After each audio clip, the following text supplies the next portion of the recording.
di dalam fase 6 tahun yang kita sebut sebagai fase sensitif itu, di 2 tahunnya ada yang kita sebut fase kritis. Ya. Nah, di fase kritis ini bahaya banget kalau kita ngajarinya salah.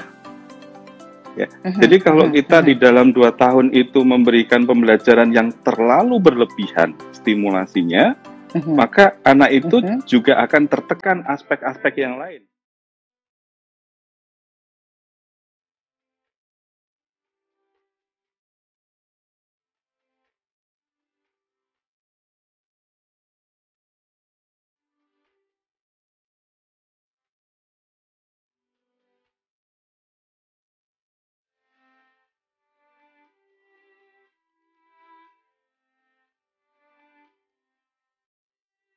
Dokter Fitri, saya tahu Dokter Fitri. Dokter Fitri ini Ketua Ikatan Dokter Anak Indonesia Jawa Tengah kan? Betul, ya, anak buahnya Dokter Prof. Aman.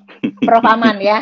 Ya, jadi inilah yang membantu di cabang-cabang. Tadi saya juga perkenalkan bahwa Dokter Fitri ini adalah pakar dalam tumbuh kembang ya. Jadi Ikatan Dokter Anak Indonesia punya banyak pakar. Dokter Fitri adalah doktor dalam tumbuh kembang ya. Nah, pagi ini saya mau melanjutkan yang obrolan kemarin ya, karena saya kebetulan juga bekerja di rumah sakit yang pasiennya itu banyak anak-anak di bawah 2-3 tahun ya. Jadi salah satu orang tua ya menginspirasi kenapa saya minta Dokter Fitri melanjutkan, karena mereka yang di rumah, kalau di Jakarta ini anak umur setahun juga udah sekolah. Dulu ya waktu sebelum pandemi ya, di kamar praktek tuh saya sering kali bertanya pada orang tua umur 4 tahun ya TK itu udah pulang 1:30 ya. Jadi mereka makan siang di sekolah, snack time di sekolah. Nah kemarin Prof. Aman menghimbau kalaupun sekolah yang gede-gede dulu katanya, itu pun ya yang gede-gede dulu, masker tidak boleh lepas. Prof. Aman kemarin bilang ya. Kemudian harapannya yang gede itu mudah diatur. Harapannya gitu ya. Harapannya tidak boleh makan di sekolah, masker sekali pakai, tidak boleh masker kain. Itu Prof. Aman kemarin himbau gitu ya. Oke, sekarang kita mau berbincang tentang usia dini ya. Menurut Dokter Fitri, siapa sih anak-anak yang usia dini itu? Silakan, Dokter Fitri. Usia dini, banyak ya yang mendefinisikan usia dini itu ya. Kalau di Sisdiknas itu usia dini 0 sampai 6 tahun ya. Sama dengan pendapatnya Montessori. Tapi ada beberapa yang berpendapat 0 sampai 8 tahun ya. Tetapi menurut ilmu tumbuh kembang, usia anak dini ya itu mestinya sejak dalam kandungan. Nah, apakah anak sejak dalam kandungan bisa difasilitasi untuk belajar? Bisa ya. Orang tuanya tentu yang akan memfasilitasi. Artinya begini, kenapa kok ada perbedaan fase di situ? Ada namanya fase anak usia dini, ada namanya di dalam usia dini ada prasekolah, ya. Kemudian ada usia sekolah, kemudian ada remaja dan dewasa. Nah, yang membedakan karena di dalam fase-fase itu pertumbuhan dan perkembangan anak itu sangat berbeda banget. Nah, karena sangat berbeda banget dan di awal-awal tumbuhnya cepat, maka kita harus bedakan. Pendampingannya sangat berbeda, tetapi pola asuhnya sama. Ya, teknik-tekniknya berbeda banget gitu. Sehingga harus difasilitasi sesuai dengan fase-fasenya. Nah, mengacu pada PAUD sendiri, maka kita sebut sebagai anak usia dini menurut kita adalah sejak dalam kandungan sampai 6 tahun. Nah, kenapa 6 tahun ini? Nah, kita sebut 6 tahun itu adalah fase sensitifnya otak. Fase responsifnya otak di situ. Ya. Sehingga Montessori itu menyebutnya sebagai usia 0 sampai 6 tahun itu fase meresapnya otak. Ya, gampang meresap di situ. Makanya di situ harus didampingi terus supaya anak tidak belajar yang salah. Ya. Kenapa? Karena di usia itu fase sensitif, apapun pembelajaran yang kita berikan dipelajari oleh anak. Nah, bahayanya kalau kita memberikan pembelajaran yang negatif, maka tentu yang terjadi bukan optimal perkembangannya, tetapi gangguan-gangguan perkembangan. Ya begitu itu ya. Oke, Dokter Fitri, usia dini berarti 0 sampai 6 tahun ya, karena memang fasenya di situ sangat kritis dan pengasuhannya pun juga menurut tahap-tahapnya. Kemudian selama pandemi COVID ini ya, saya di kamar praktek juga menghadapi orang tua yang usia anaknya ada yang 1,5 tahun, 2 tahun itu melakukan sekolah dengan online. Ya, jadi artinya mereka memakai entah laptop, kadang-kadang ada yang saya lihat pakai HP. Itu saya temukan juga di dalam perawat ya, di kamar di kamar perawatan ya. Jadi anaknya kebetulan umur 2 tahun dirawat, ibunya bilang sedang sekolah online, anak umur 2 tahun, 3 tahun. Nah, sekarang saya ingin pendapat dari Dokter Fitri, bagaimana sekolah online ini pada usia dini ya, di itu tadi 6 tahun ya, kalau yang 2-3 tahun itu apa sih dampak yang harus diperhatikan dari segi tumbuh kembang? Silakan Dokter Fitri. Nah, di dalam fase 6 tahun yang kita sebut sebagai fase sensitif itu, di 2 tahunnya ada yang kita sebut fase kritis. Nah, di fase kritis ini bahaya banget kalau kita ngajirnya salah. Jadi kalau kita di dalam 2 tahun itu memberikan pembelajaran yang terlalu berlebihan stimulasinya, maka anak itu juga akan tertekan aspek-aspek yang lain. Karena contoh saja, ya tadi terkait dengan pertanyaan belajar online, ya belajar online itu satu di usia awal di 2 tahun pertama, di situ ada fase kritis. Di situ kita sudah memberikan overstimulasi visual, ya, cahaya yang berlebihan. Nah, kita lihat stimulasi, atau kita bisa bedakan deh, ya, stimulasi dengan cara membaca buku, dengan stimulasi dengan cara melihat cahaya di screen, itu akan sangat berbeda. Tentu lebih besar cahaya yang ada di screen, ya, karena dari membaca mereka dapat pantulan cahaya, kemudian baru dari buku ke kita, ke mata anak. Ya. Tetapi kalau menggunakan cahaya di screen, maka cahaya itu sudah didorong oleh kekuatan listrik, masuk ke reseptor atau penerima cahaya di mata. Sehingga mata ini cahaya reseptornya terbebani.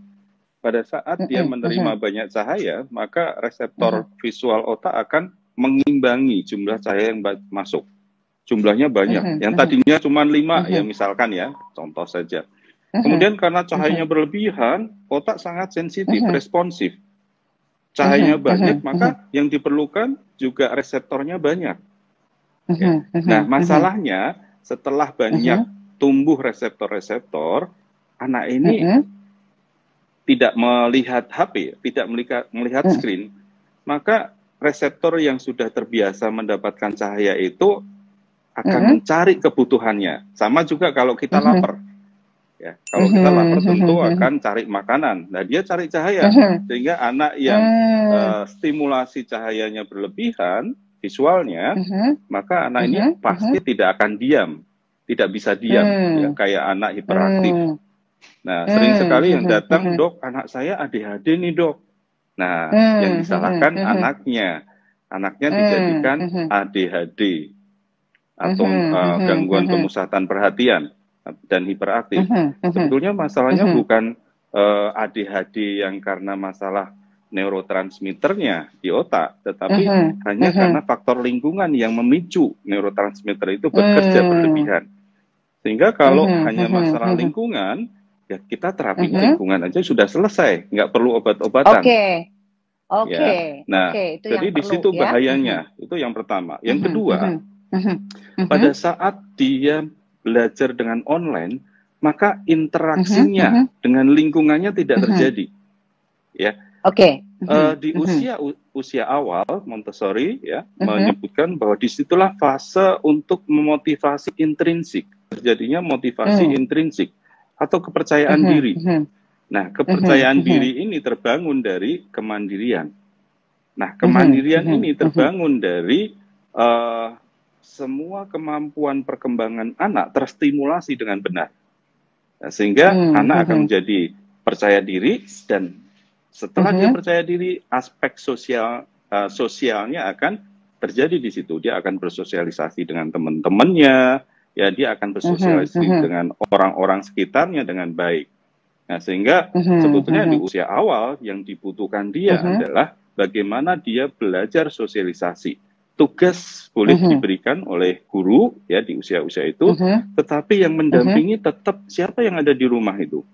Ya, bukan berarti tidak ada temannya terus terganggu, tidak.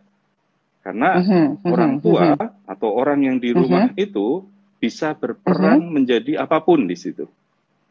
Oke. Jadi tidak terkait dengan anak tidak belajar di sekolah bersama-sama, tidak. Ya, hanya nanti pada saat dia belajar di sekolah, dia akan mengembangkan motivasi intrinsiknya ke motivasi ekstrinsiknya.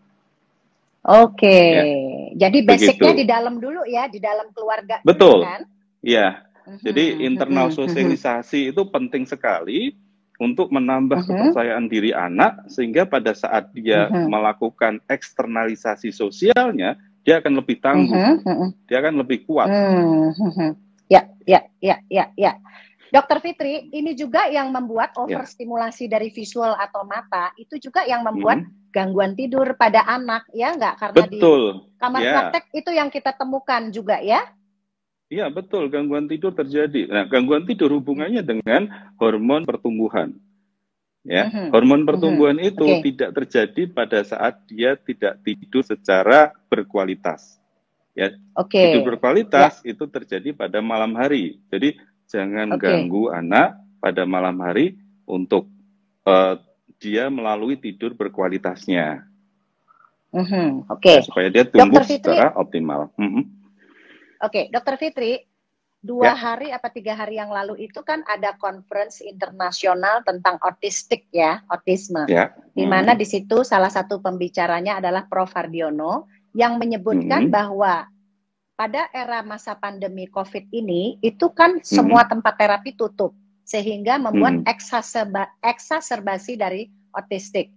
Kemudian saya juga menemukan di kamar praktek ya, kebetulan kami juga punya klinik tumbuh kembang ya, bukan saya, tanpa ada Prof. Rini, itu juga orang tua seringkali kehabisan akal dalam masa pandemi ini, sehingga memaparkan mungkin terlalu berlebih pada anak-anak usia dini ini atau anak-anak dengan gangguan autistik ini, sehingga memang kalau yang normal kayak looks like autistic ya, jadi bergeraknya banyak terus cuek, tapi kalau yang udah autistik itu tambah gitu gejalanya. Nah, sekarang sebagai pakar tumbuh kembang, apa yang bisa diberikan pada orang tua? Jadi solusi untuk orang tua untuk anak-anak yang terpaksa harus di rumah. Silakan. Baik. Dr. Fitri. Dr. Tiwi, tidak semua orang tua memang siap ya. Jadi yang harus dikuatkan kembali atau kita motivasi kembali adalah kesiapan orang tua. Ya, biasanya anak-anak dengan anak-anak kita dengan autis itu kan lebih banyak orang tua udah disekolahin aja. Jadi orang tua tidak ada upaya untuk mencoba berinteraksi lebih dalam dengan anak. Dan Dokter Tiwi bisa nanti suatu saat kolaborasi dengan Mbak Verina Widodo. Ya, iya. Juga. Saya pernah lihat tuh. Saya pernah lihat buku Dokter Fitri dengan Verina ya. Silakan. Silakan. Dia juga punya buku-bukunya. Tidak ada masalah ya. Di dalam rumah beliau bagaimana berinteraksi dengan anaknya dan dia mengembangkan potensi anaknya itu secara optimal. Diajarin memasak, diajarin bermain. Hanya kesempatan ada nggak sih orang tua untuk bisa memberikan pendampingan dengan waktu yang cukup? Ya.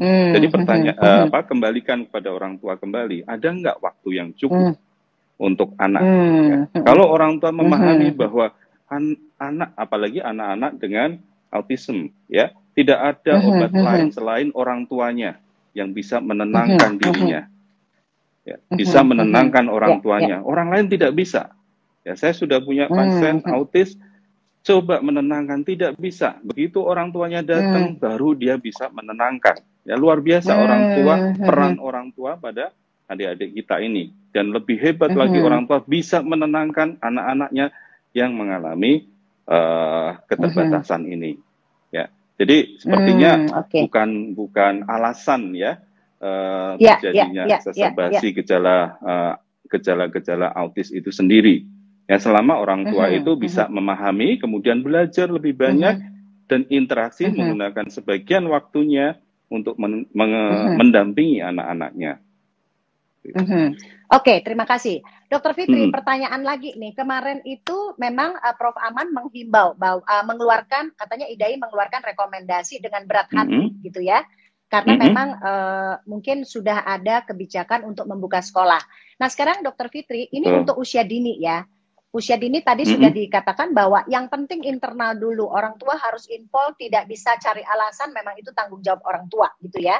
Nah, sekarang kalau menurut Dr. Fitri nih, kalaupun sekolah itu dibuka, mungkin Dr. Fitri punya pemikiran ya, siapa yang sebetulnya sekolah, dan kalau mereka tidak sekolah, apa yang bisa dikerjakan oleh orang tua? Silakan Dr. Fitri. Ya, jadi kami sendiri, Ikatan Dokter Anak Cabang Jawa Tengah mengadakan survei pada orang tua, hampir 10.000 ya mengisi di situ. Memang sekitar 60% orang tua belum siap, ya 60%. Membolehkan anaknya sekolah apabila protokol dan SOP-nya jelas di situ. Ya, hanya sedikit yang mengizinkan anaknya untuk bersekolah. Artinya orang tua sebetulnya memahami kepentingan anak. Karena memang hak anak yang pertama adalah hak hidup, ya, hak hidup dulu.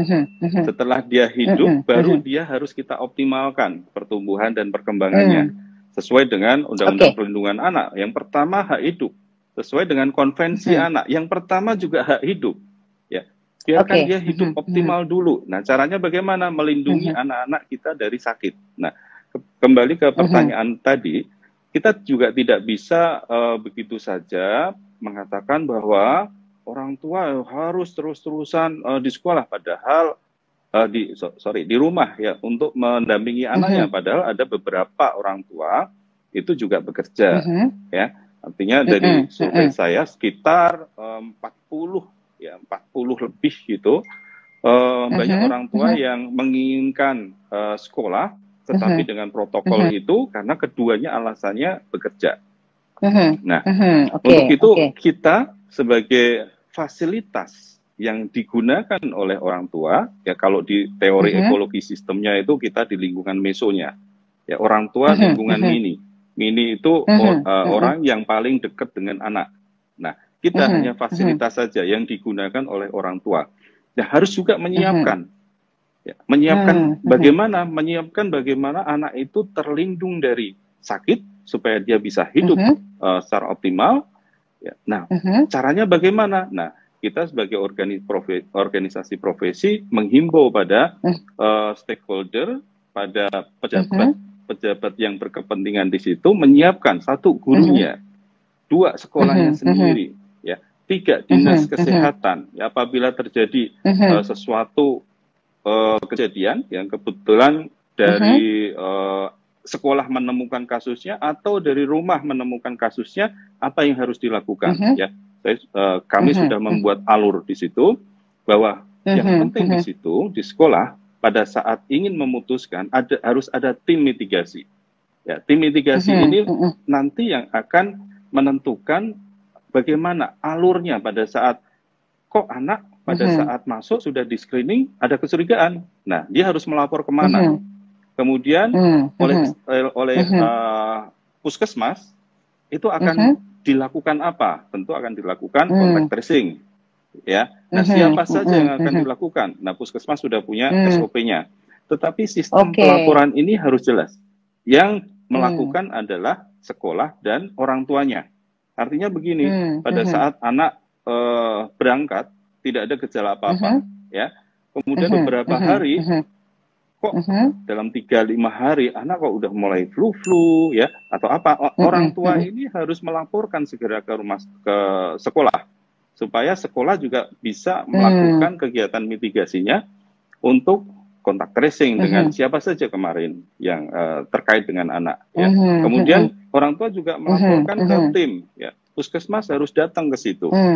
Ya, kemudian melakukan swab, ya, dan tindakan-tindakan selanjutnya sesuai dengan alurnya. Ya, jadi yang penting adalah kesiapan dari kita semua di situ, orang tua,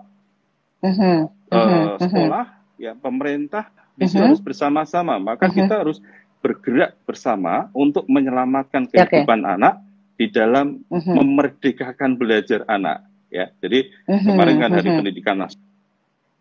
Ya, Hari Pendidikan Nasional ya. Ya, lagi muter lagi nih koneksi saya mungkin yang. Ya, kita bergerak bersama. Ayo selamatkan kehidupan bergerak anak. Bersama. Oke. Mari kita bergerak bersama. Kita harus bergerak bersama menyelamatkan kehidupan anak. Ya, betul. Bergeraknya adalah menyelamatkan kehidupan anak, selamatkan kesehatan anak, ya. Baru mereka akan belajar secara merdeka. Nah, begitu maksudnya. Oke, wah keren banget Dokter Fitri. Saya terima kasih banget ya. Pagi ini melengkapi informasi Profesor Dr. Aman kemarin tadi malam ya. Mudah-mudahan ini banyak orang tua mendengar, guru-guru, pendidik, kemudian pemerintah, pejabat-pejabat yang memutuskan sekolah dibuka kembali supaya memikirkan hal-hal yang memang harus disiapkan. Gitu ya, Dokter Fitri, terima kasih. Selamat bekerja.